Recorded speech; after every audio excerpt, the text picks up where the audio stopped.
Sergei Lavrov, Russia's foreign minister, thank you very much for being with RT today. My pleasure. Now, you're ending your year with a visit to India. Russia has been clear in its support for India's aspirations to become a permanent member of UN Security Council. How do you think the much criticized UN Security Council will benefit from India's participation? First of all, I would say that criticism is not always warranted. The latest wave of criticism was related to the fact that the Security Council allegedly cannot act on Syria. By the desire to see some action on the part of the Security Council, the critics wanted to pass a resolution under Chapter 7, which provides for the use of sanctions and the use of force eventually.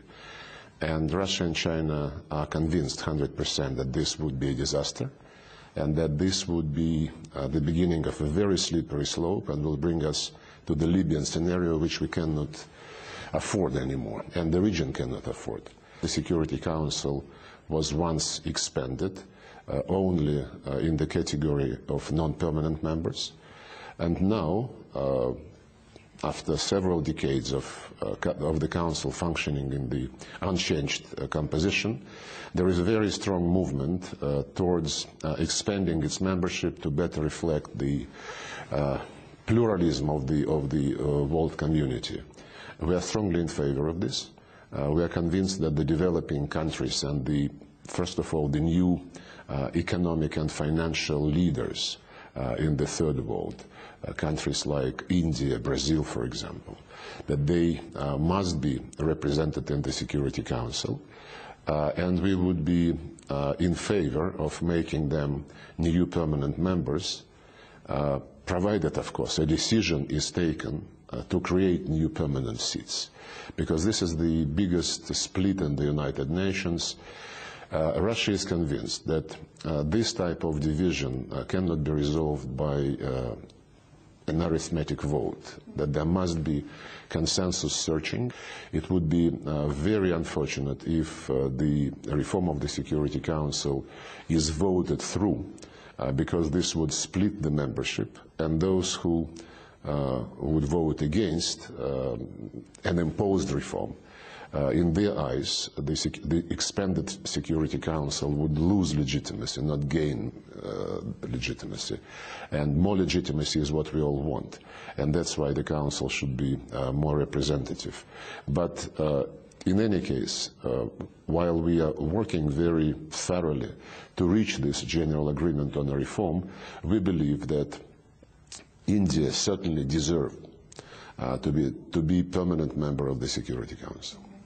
Like you said, Russia is permanently blocking attempts of some of UN Security Council members to pass a resolution that would allow a foreign intervention into Syria. But do you think a military action could still take place going around the UN, like it happened in case of Iraq? Well, not only in case of Iraq, but also in case of the former Yugoslavia.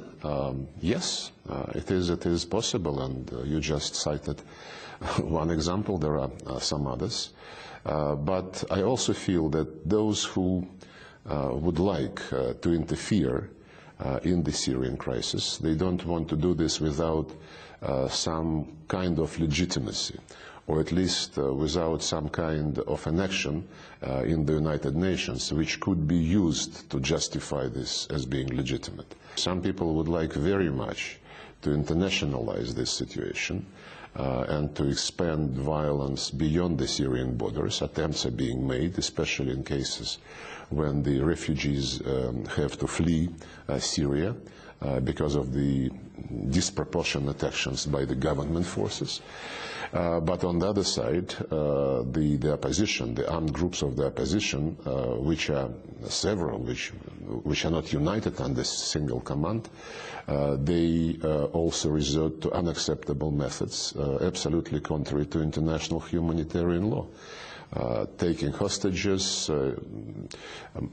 staging terrorist attacks, and it is very disheartening that our Western colleagues in the Security Council started to refuse condemning terrorist attacks in Syria, saying that yes, terrorism is bad, but you must take into account the overall context of what is going on in Syria and why people resort to terrorist attacks.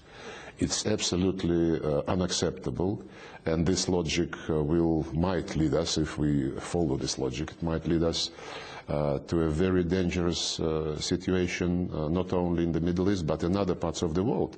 If our partners in the West would begin to qualify terrorists as bad terrorists and acceptable terrorists. One more reason that arises time to time that could actually okay the foreign intervention is Syria's possession of chemical weapons. Do you believe that Syria will use chemical weapons, or is this another pretext for an invasion? I don't believe Syria would use chemical weapons. It would be a political suicide for the government if it does. Every time we hear rumors or pieces of information come to surface that the Syrians are doing something with their chemical weapons, we double check, we triple check, we go directly to the government, and we get all the time we get the very firm assurances that this is not going to be used under any circumstances.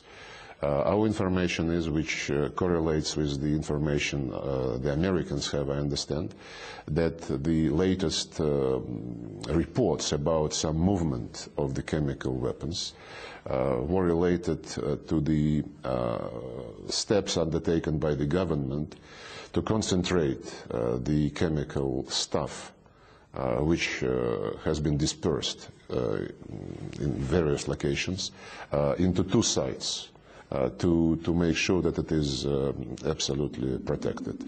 And it is also accepted by everyone, including our Western colleagues, the Europeans and the Americans, that the biggest threat in this situation is the probability that the rebels might take hold of chemical weapons.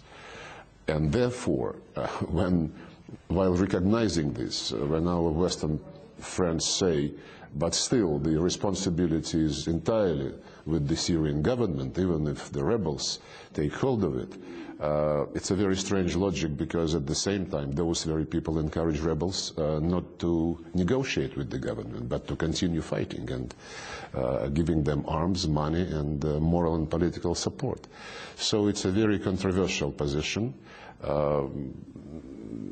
In general, the logic of those who say no negotiations with Assad is really very controversial and very dangerous, because, well, we are not justifying what the government is doing. They have been making a lot of mistakes, have been using force disproportionately. The security forces clearly were and are unprepared to face the public protests and armed protests in the cities and in the villages. They have been trained, to counter foreign aggression, not to keep law and order in a civilized manner. But the opposition is provoking the government, as I said, resorting to terrorist attacks, taking hostages, and also introducing into this conflict the sectarian dimension, which is very dangerous. It is already reverberating in the Muslim world. Sunni, Shia, Arabs, Kurds, and the ethnic and confessional sectarian composition of Syria is so complex that if the chaos is established there, it would reverberate all over the region. But coming back to the present situation, if people who say no negotiations with Assad, if they believe that his departure in whatever form is #1 priority, then they must understand that for this geopolitical goal of theirs, they would have to pay the price, but the price in the lives of the Syrians, of the Syrian civilians. Our priority #1 is not somebody's head, is the cessation of violence, end of the bloodshed.